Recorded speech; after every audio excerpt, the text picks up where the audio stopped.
Welcome to Terminology, a series of events hosted by the Sikh group here at Ernst & to celebrate Vaisakhi. I'm very honored and excited to be given the opportunity to have a part to play in hosting this exhibition.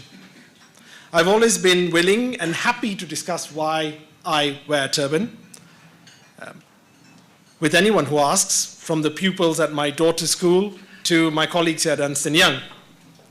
In my humble view, educating others on Sikhism and the role the turban has within it is the best method we have of explaining our religion and its core values to the general public.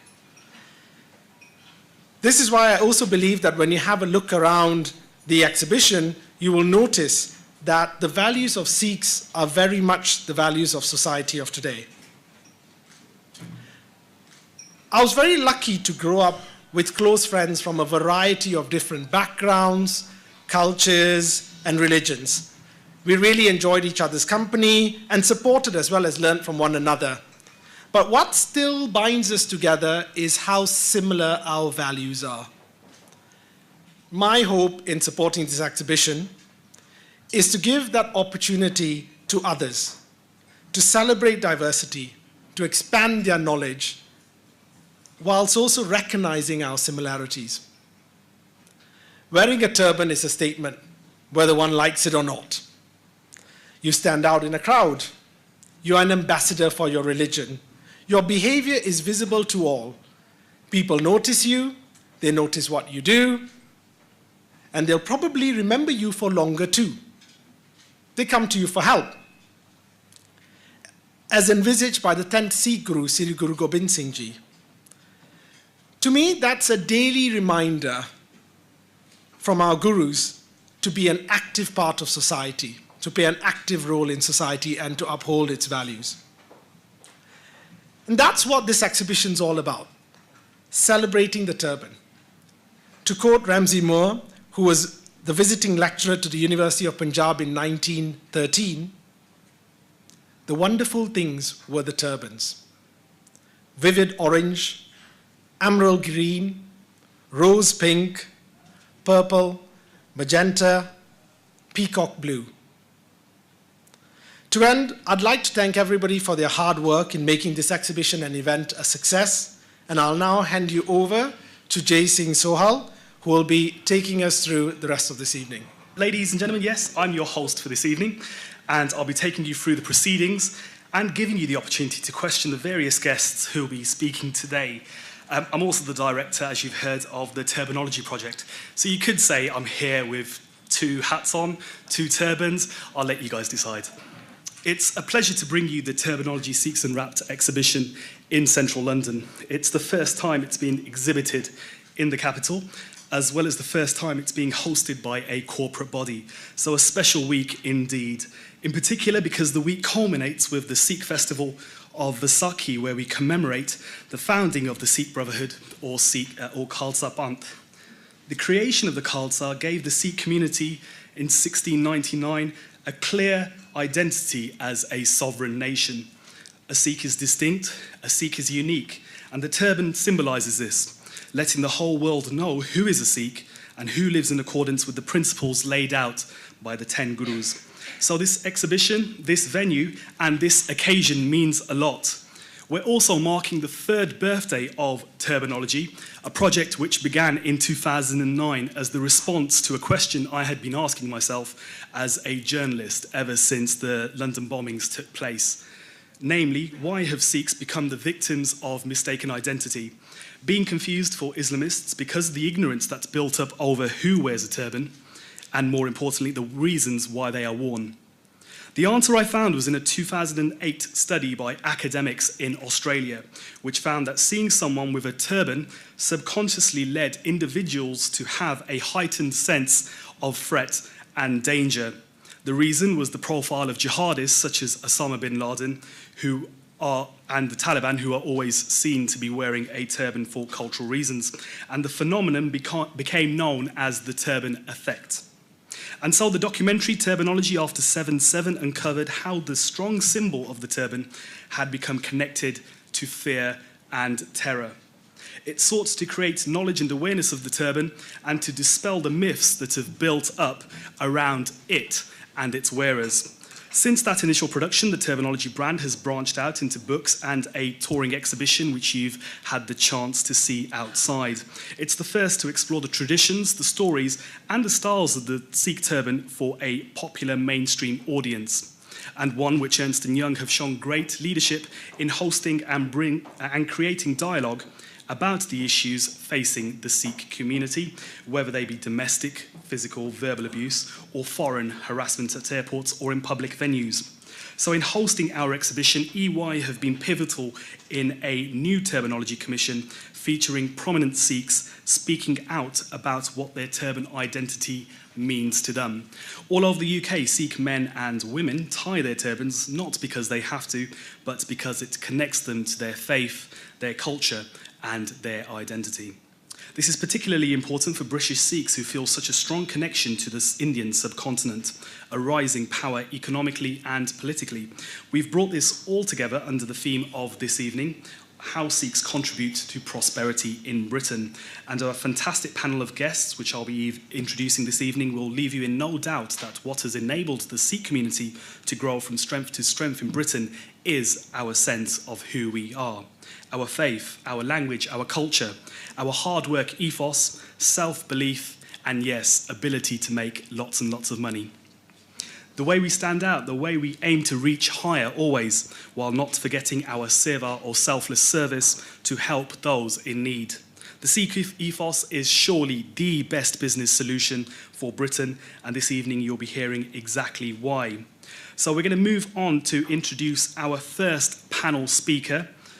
Peter Verdi was born and raised in Birmingham, and if you're from Birmingham like me, you'll know that Birmingham is the centre of the universe.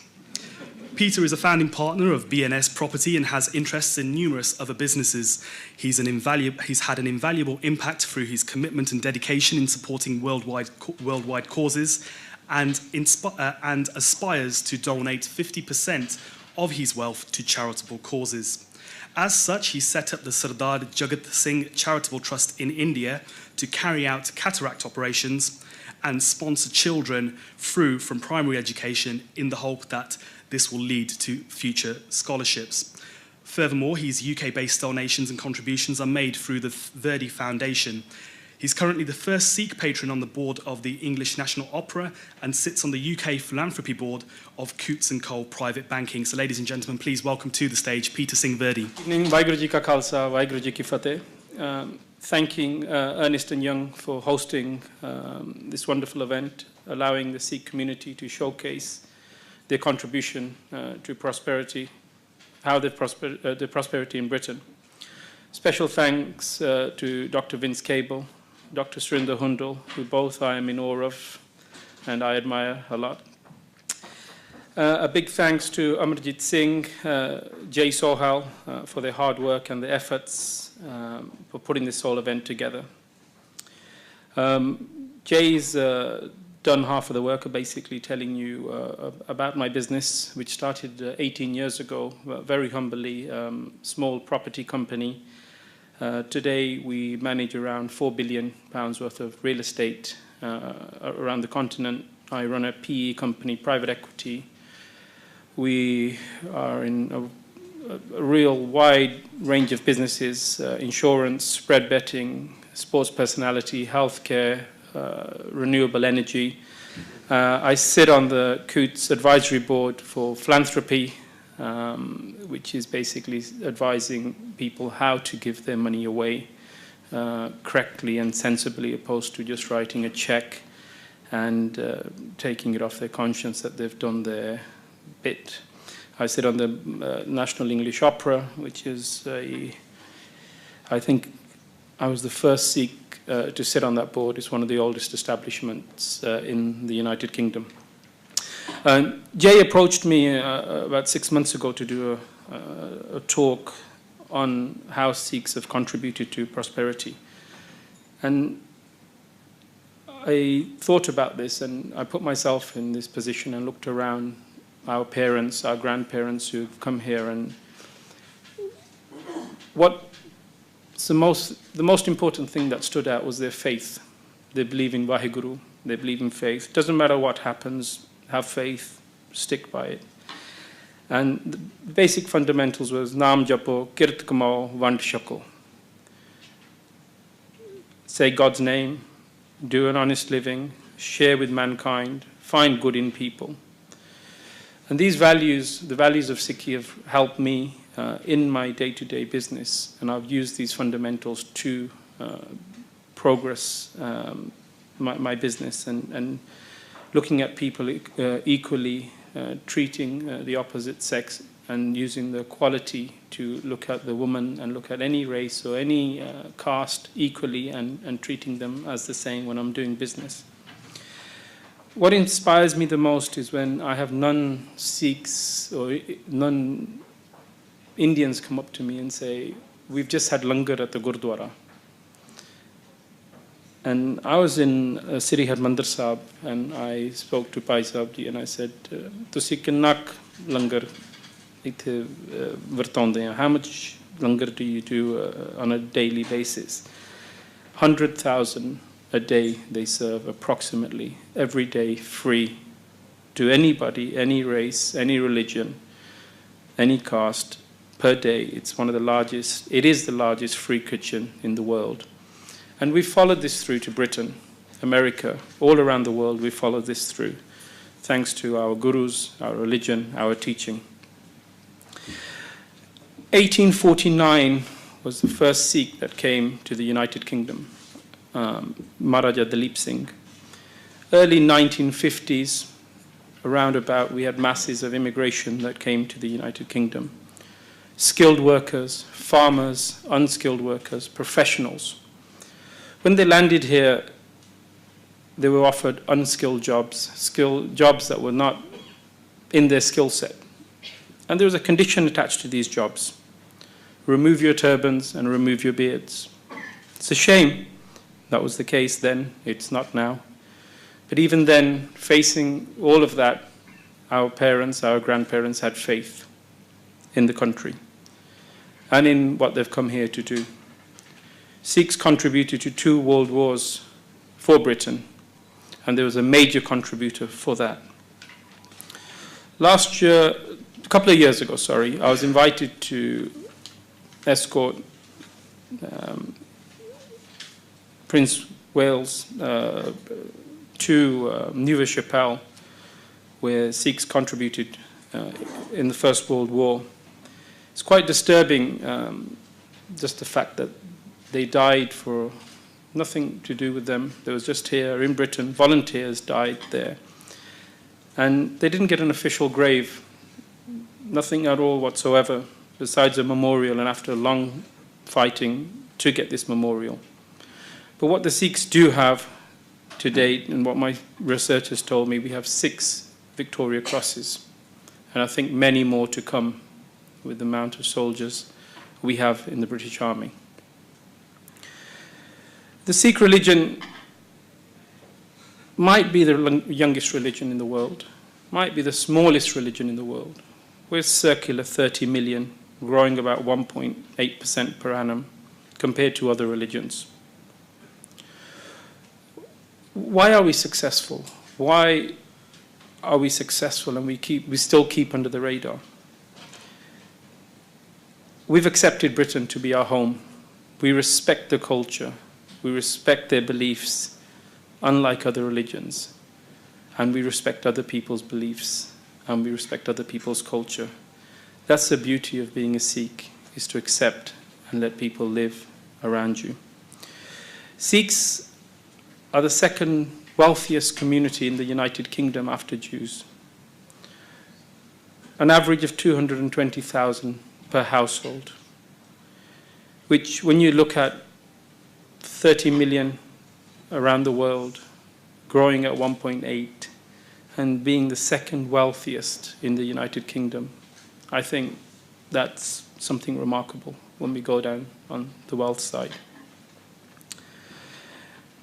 When we look around us today, notable Sikhs, and mentioning a few, Judge Mota Singh QC, Rabinder Singh QC, Professor Pyara Singh Gill, founder of fiber optics, Tom Singh of New Look, Dr. Surinder Hundal, who you'll be hearing very shortly, Monty Panessa, Gurinder Chadha, Satnam Dhillon, Professor Tajinder Verdi, and the list goes on and on and on and on. There's something I'd like to share with the audience today. We've decided, a group of 4 people, 4 Sikhs, including myself, making 5 of us, is to set up a fund just for Sikhs. And we're not doing this because we don't like Hindus, we don't like Christians. This is just for Sikhs worldwide. Sikhs who have an idea, Sikhs who want advice, and if they have an idea and it's cutting edge, we will finance that idea. We will support them. If they need advice, we will give them advice. Maybe we can't assist them in any way, we will just give them some form of guidance. And these are leading Sikh businessmen who've decided to do this, to help the Sikh community. And this is worldwide. We have leaders in the Sikh community, we have Gurdwara, we have all sorts of institutes, but we just felt there was a gap in the market. And we're not doing this to earn any money. We're not taking a shareholding, or we're not becoming Dragon's Den here where we take majority of the stake. We are just doing it to support the business. We'll give them a soft loan and they would go away and continue their idea. And with the grace of God, they will prosper. We are leaders in our field, and above all, we have faith in the Almighty Vaheguru. And this is how Sikhs contribute in Britain. Thank you very much.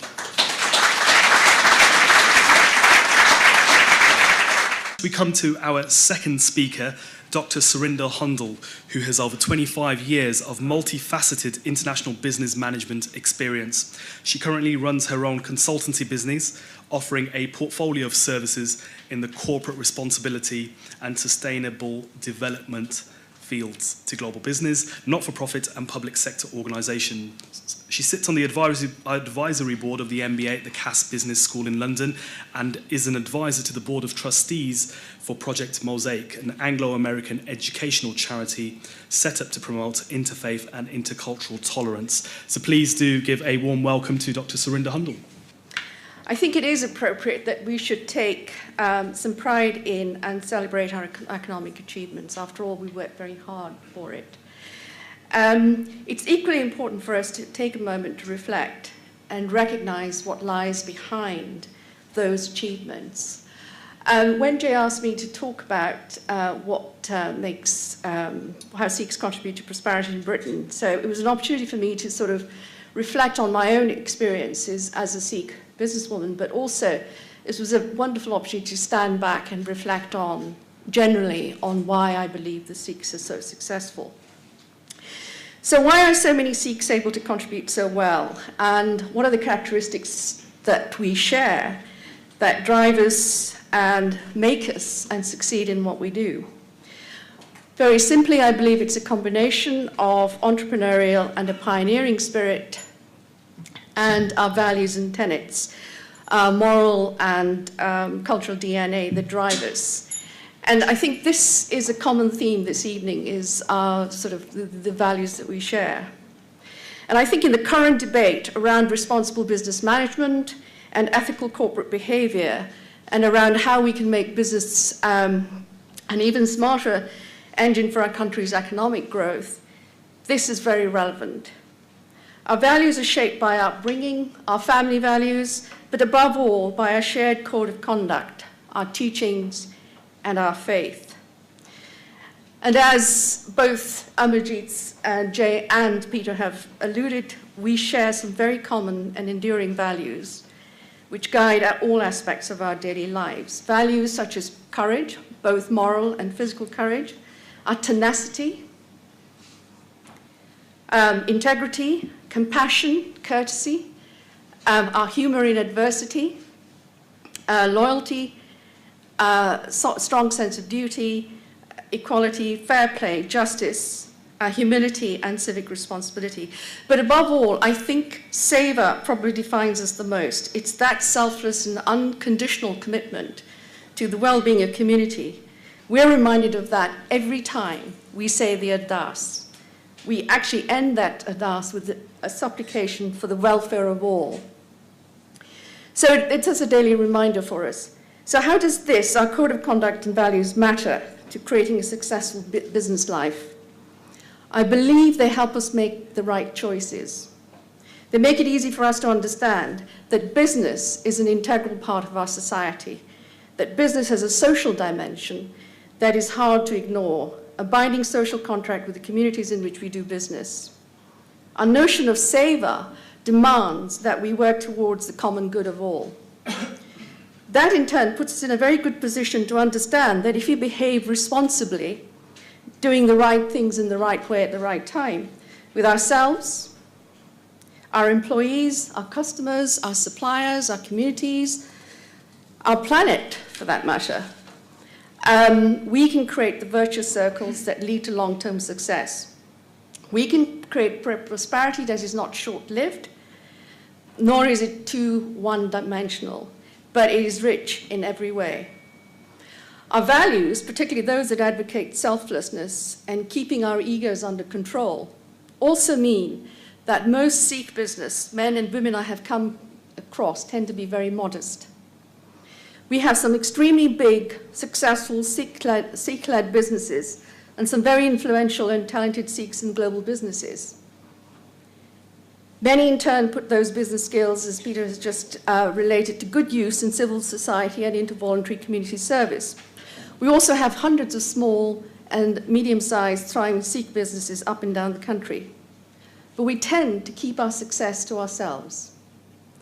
That is not to say that we all make a virtue of living frugally or shy away from the odd display of some well-earned affluence. But as a business tribe, we tend not to hit the deadlines. And I think as business people, we can be a bit less reticent about our approach to business. Why? Because in a world where all business is considered bad, and all businessmen tarred with the same brush as being fundamentally malevolent, in a totally skewed and emotionally charged debate on responsible business behavior, it is important that we, as Sikh businessmen, lend some balance. How can we do that? Very simply by acting as role models in the way we run our own businesses, especially as guides and mentors for the next generation of business leaders. And Sikh Networks is a perfect example of the next generation of business leaders. And using the insights that we have gained over time, over the years, to look around the corner, build some foresight to take the lead. Our Sikh values and our pioneering spirit make it easy for us to do business in any field, in any market, and we can thrive anywhere. The Sikh diaspora is pretty impressive. There's probably not a single country in the world where you will not find a Sikh. And having spent a great deal of my own time working and living in many countries across the planet, I feel there is some truth in that. Our commitment to savor and a strong sense of civic responsibility also mean we assimilate well into any community we make our home in. We tend to knuckle down and just get on with it. So we have the cultural DNA to be prosperous. Now, I recognize that all I have said so far has probably come across as a rule, and I recognize there are some exceptions. But we have much to be proud of. However, I don't think we can rest on our laurels, because we do have a tough decade or so ahead of us as a nation. As British Sikhs, we can and should put our pioneering and entrepreneurial DNA to even better use. Not just go into new markets or businesses for our current product lines, but also create new areas of growth, enter into new fields. Because it's actually a matter of fact, the society faces challenges, there's climate change, pressures on natural resources, there's third-age employment and longevity issues, there is youth unemployment, urban degeneration, and so on. Now, all of these present business opportunities. We need to put more emphasis on innovation, more effort into how we involve the next generation. I personally went into the technology and pharmaceutical sectors partly because I was inspired by Britain's leadership in technological and industrial innovation, and partly as a business strategist. The new opportunities these disciplines opened up for society were exciting for me. I wanted to work in sectors where I could see a genuine connection between the business and the social and the ability to generate a positive social, economic, and environmental impact. With over 25 years in the global telecommunications businesses, I have certainly seen that impact. But I've also seen the UK slip behind other nations as we become more enamored with service industries, to the detriment of our manufacturing edge, through marginalization of the sciences and the engineering disciplines in and outside of universities, of our ability to invent and innovate. With an overemphasis on academic achievement, we've also seen the status of practical, technical, and vocational learning slip. So I'd like to see many more Sikh inventors, more innovators, and more entrepreneurs to follow the lead of some of our top Sikh scientists. Peter mentioned some of them. Engineers and businessmen to go into technology and engineering fields. Not follow the herd, but carve out new business niches for themselves, including some in social enterprises which put more emphasis on vocational skills, because I believe we do have the ability, the capability, and the attitude to be able to do that, to bring in more of the community into that circle. It's imperative that we do not sideline our youngsters. We can give them the opportunity to shine and have self-worth and self-reliance because we can tap into their ingenuity and creativity. And in doing so, I think they can help us and themselves shape and influence the next wave of prosperity in Britain. Thank you for letting me share my thoughts with you, and thank you very much. We move now on to the keynote element of today's event, how Sikhs have contributed to prosperity in Britain. And I'd like to introduce to the stage possibly the most ideal person in this audience to be introducing our keynote speaker. James Close is a partner at EY Government Services.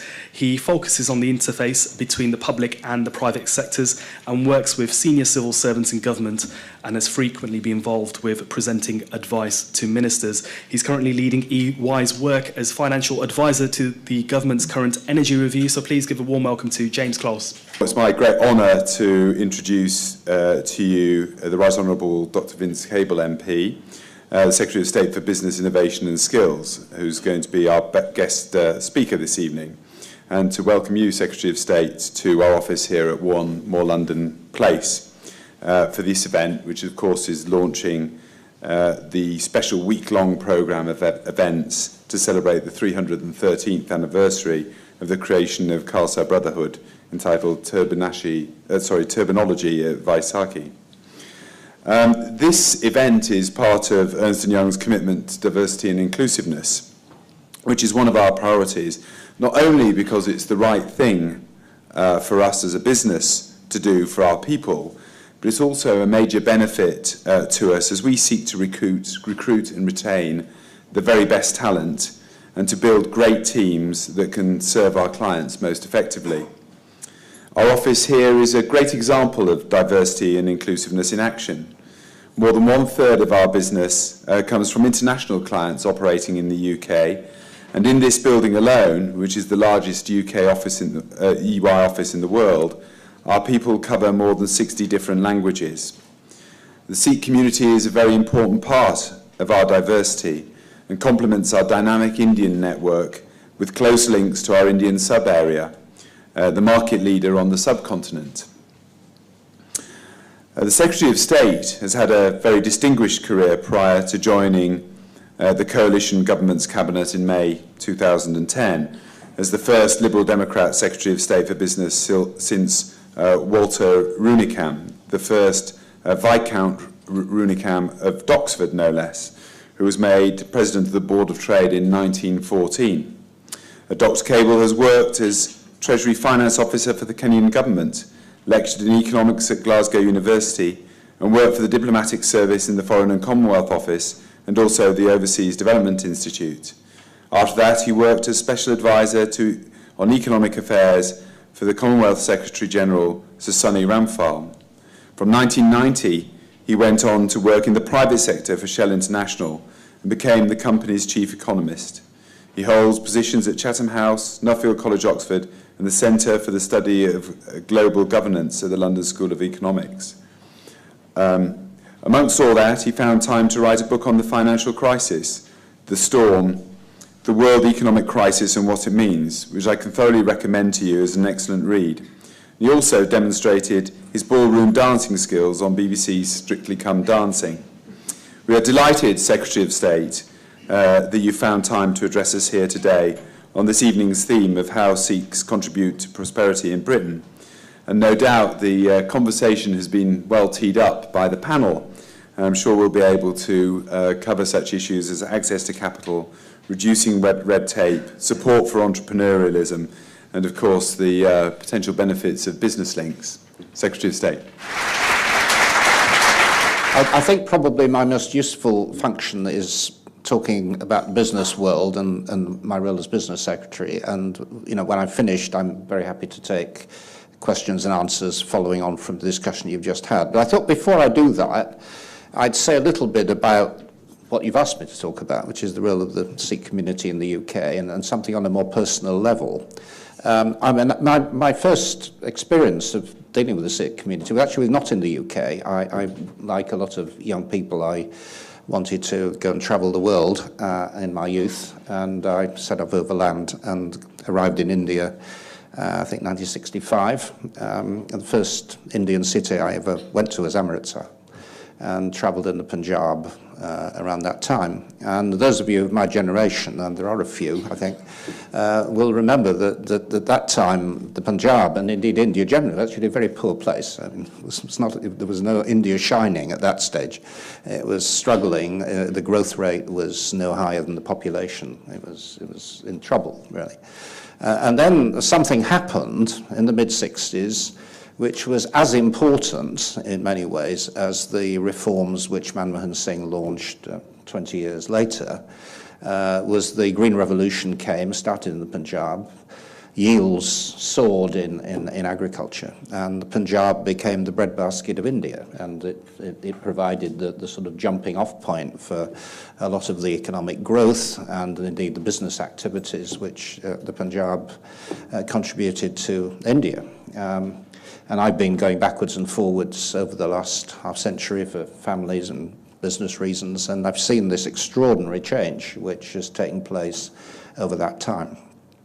I think the second context in which I had dealings with the Sikh community at all was my first job, as was mentioned a few moments ago, was in Kenya. I worked for the Kenyatta government, and Kenya was shortly after independence, and those of you whose families came from East Africa will remember this.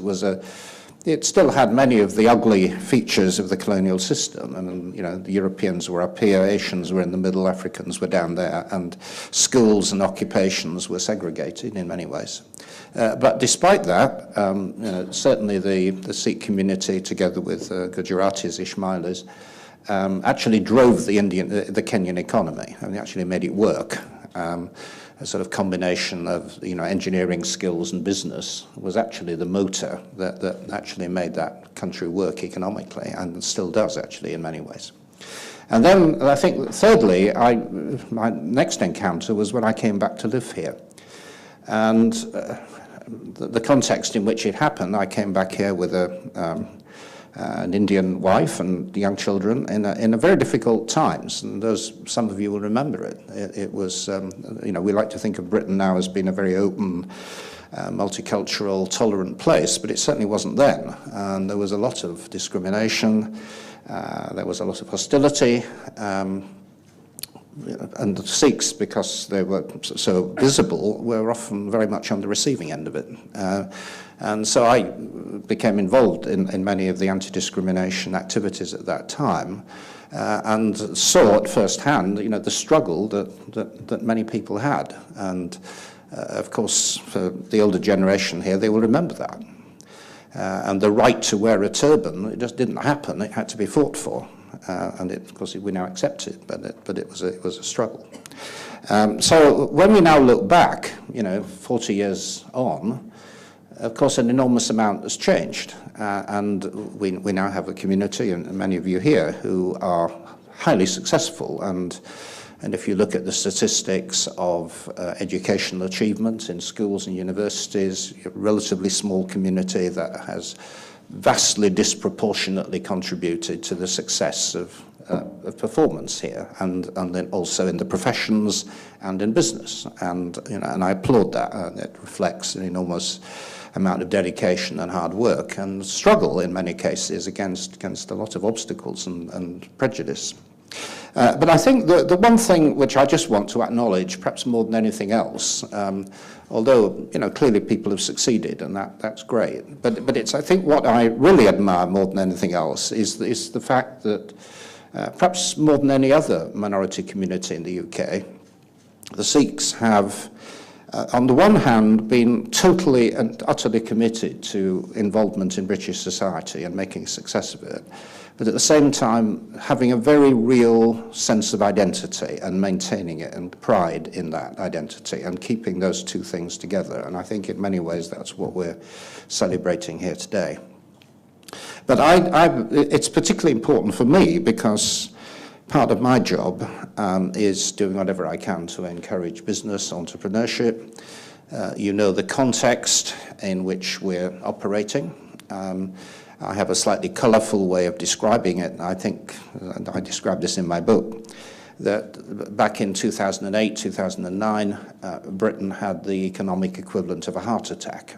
It was the most serious financial economic crisis of my lifetime, and indeed for going back for many, many years.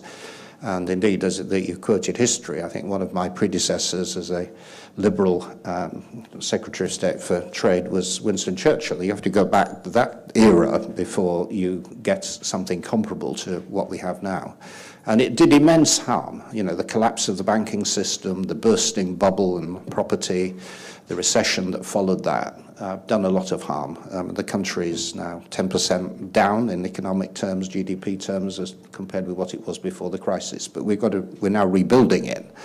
And it's got to be rebuilt on more secure foundations. And I think the two areas where we have to have growth in Britain, if we're not going to repeat the mistakes that led up to this crisis, one is looking outward, not building up an economy based on consumption and credit, but looking outward, exports, looking out to the world, and particularly the big emerging markets, of course, of which India is now one. And the other is business investment. We can't, grow out of an economic crisis by simply expanding the role of government. I mean, government has a role to play, but you can't do it that way. It's got to come through the private sector, and it's got to come through investment, and therefore it's got to come through entrepreneurs, who are absolutely critical to our recovery and making it sustainable. And as I say, I'll happily take questions in a few moments about my own role in it, but I think there are certain things that we've now got to do, and I think we're beginning to do.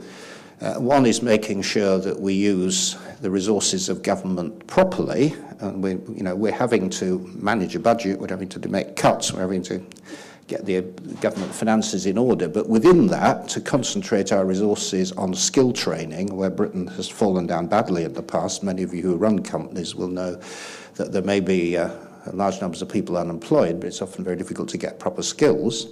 So we've got to concentrate on skill training and apprenticeships and higher level skills. And we've also got to concentrate on supporting science and innovation, because that's actually where, as a country, we have a future in the knowledge economy. And I particularly emphasize manufacturing. It was allowed to decline very substantially, but I think still has a significant future, which is why I talk about industrial strategy and trying to recreate many of those successful firms and industries. But I think more fundamental even than those is actually creating an environment in which people want to set up a company and do it well and make money if they're successful, to create a tax environment and a regulatory environment in which those things can happen. And I know this is what many of you are doing, and we just had a very good description from Peter and others about how you do it and what are the drivers that make that happen. But I want in my job to try to help create a country in which that flourishes. So with those words, and with thanks again to you as a community as well as individuals, thank you very much for having me here and celebrating this week with you. Thank you.